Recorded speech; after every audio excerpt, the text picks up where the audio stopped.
सृष्टि के आरंभ में भगवान ब्रह्मा और भगवान विष्णु के बीच एक विवाद छिड़ गया। दोनों में इस बात की बहस हो रही थी कि ब्रह्मांड में सबसे बड़ा और शक्तिशाली कौन है। ब्रह्मा जी कह रहे थे कि वे सृष्टिकर्ता हैं, इसलिए वे बड़े हैं। वहीं विष्णु जी कह रहे थे कि वे पालनहार हैं, इसलिए पद में वे ऊंचे हैं। यह विवाद इतना बढ़ गया कि युद्ध की स्थिति बन गई।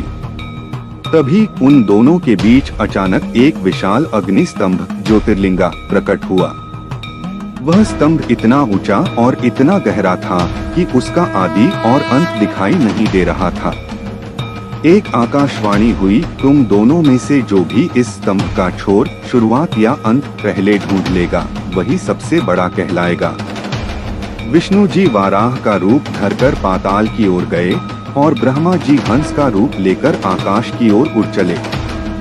हजारों वर्षों तक खोजने के बाद भी दोनों को उस स्तंभ का अंत नहीं मिला। विष्णु जी ने अपनी हार स्वीकार कर ली और वापस लौट आए।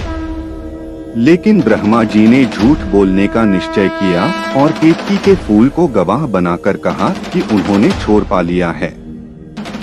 उसी क्षण उस अग्नि स्तंभ से महादेव प्रकट हुए।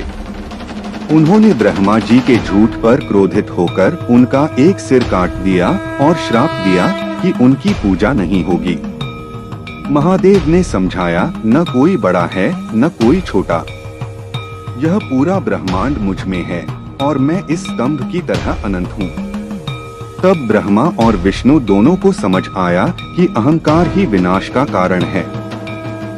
उन्होंने महादेव के लिंग रूप की प्रथम पूजा की, जिसे महाशिवरात्रि के रूप में मनाया जाता है।